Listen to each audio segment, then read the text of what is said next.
अभी ऐसा है कि बाबा साहब के हमने 22 प्रतिज्ञा को सही में धारण ही नहीं किया।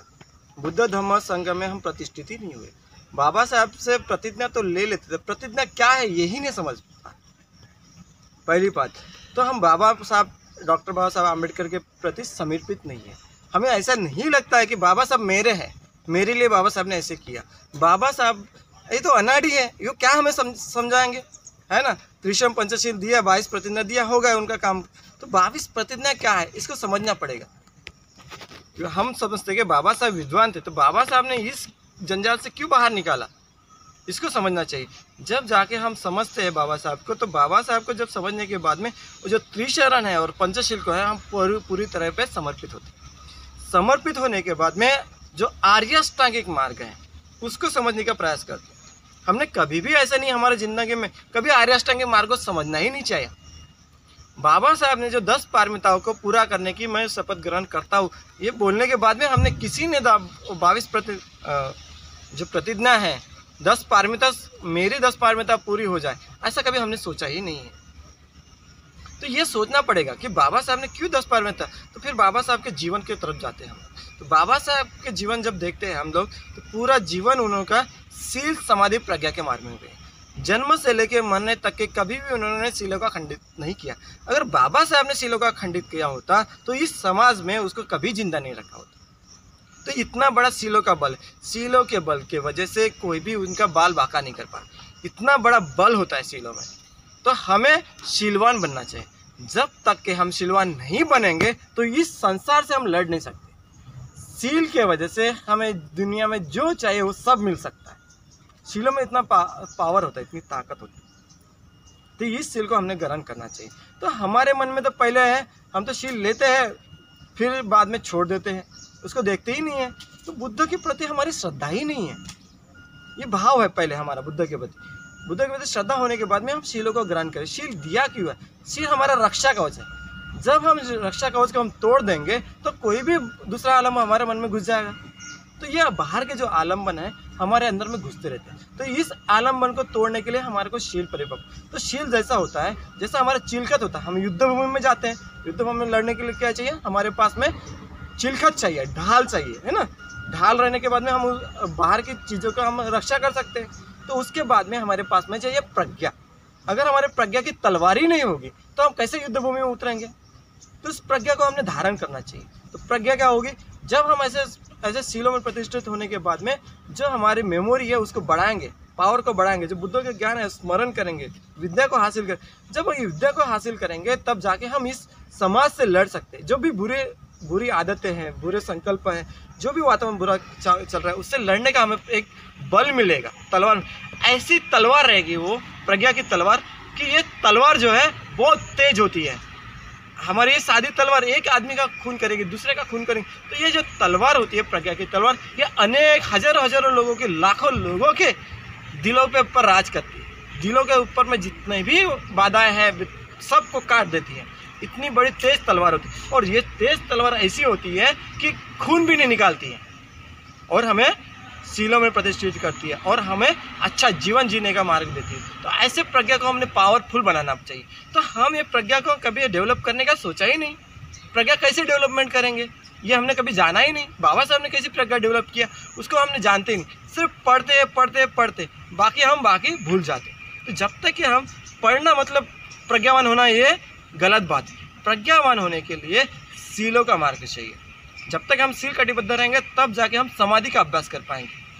जब बाबा साहब अगर हम बोलते हैं समाधि का अभ्यास करते ही नहीं है तो उसकी समाधि का अभ्यास करने की वजह से 17 तास 18 तास एक जगह पे बैठ के एकाग्र चित्त से पढ़ते थे। जितना ही पढ़ते थे उतना ही उनको ज्ञान स्मरण रहता। क्यों रहता था? क्योंकि उनका चित्त एकाग्र रहता था।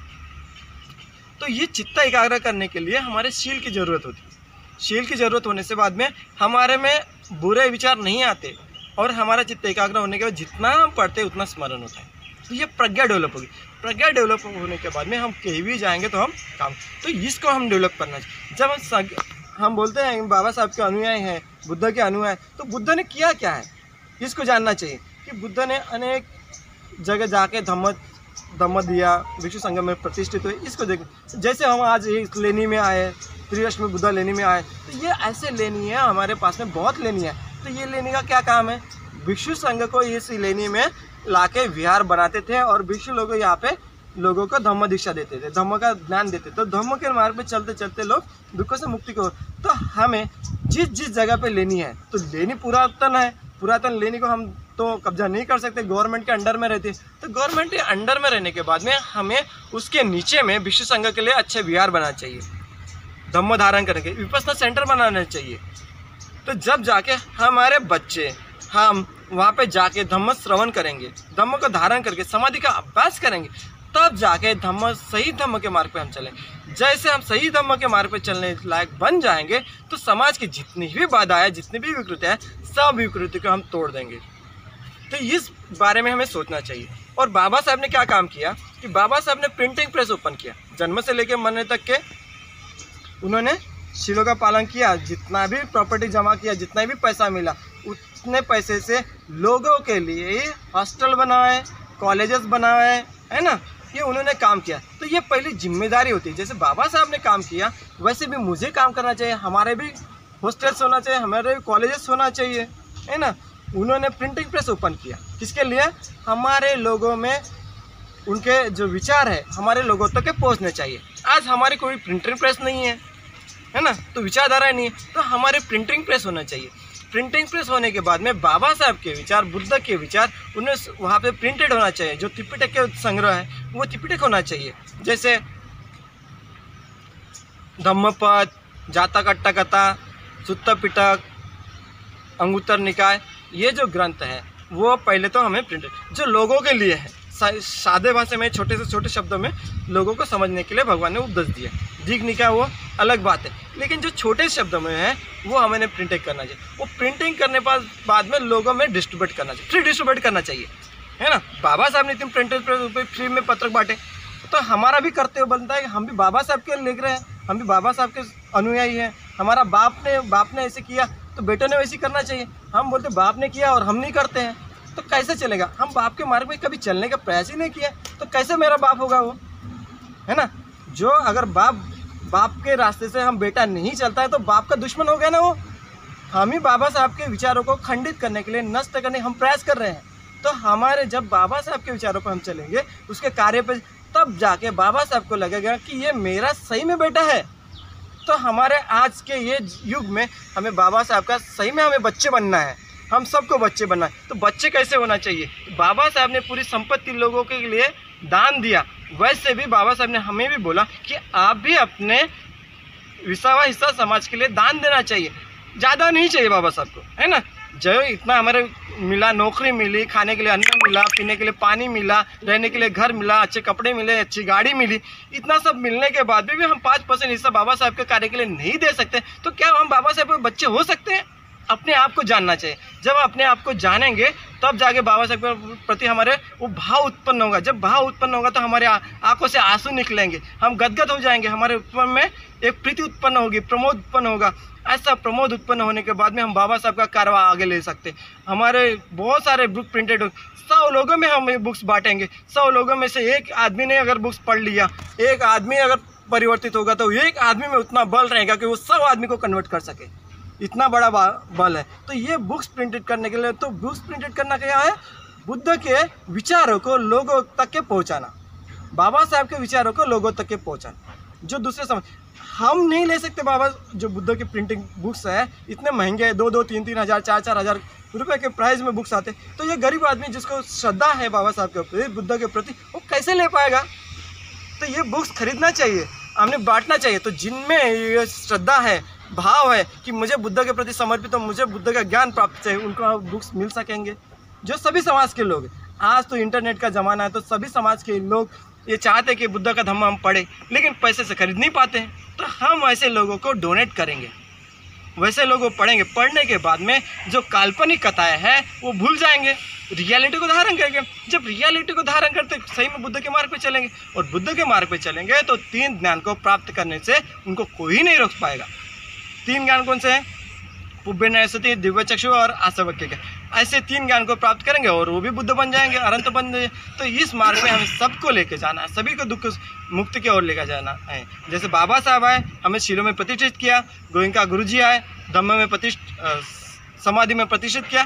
अभी सब भिक्षु संघ का काल है। जब तक के हम लोग भिक्षु संघ के लिए ऐसे लेने के नीचे विहार बना के नहीं देंगे, तब तक के भिक्षु संघ की निर्मित नहीं होगी। उसके शिक्षा का देखना पड़ेगा, हमारे छोटे छोटे बच्चे को श्रामणेर बना के पढ़ना पड़ेगा, तब जाके संघ की उत्पत्ति होगी। जब संघ की उत्पत्ति होगी तब जाके ये बुद्ध धम्म पूरे भारत भर नहीं, पूरे वर्ल्ड में फैल जाएगा, पूरे विदेशों में फैल। इसका पूरा जिम्मेदारी हमारे ही हाथों में है। हर एक इंसान को अपनी जिम्मेदारी खुद लेना चाहिए।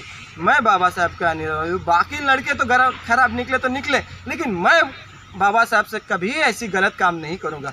मैं बाबा साहब का सही अनुयायी बनूंगा, सही बच्चा बनूंगा। मुझे ही सही बच्चा बनना है। हर एक इंसान ने सोचना चाहिए कि मैं बाबा साहब का सही में अनुयायी बनूँ।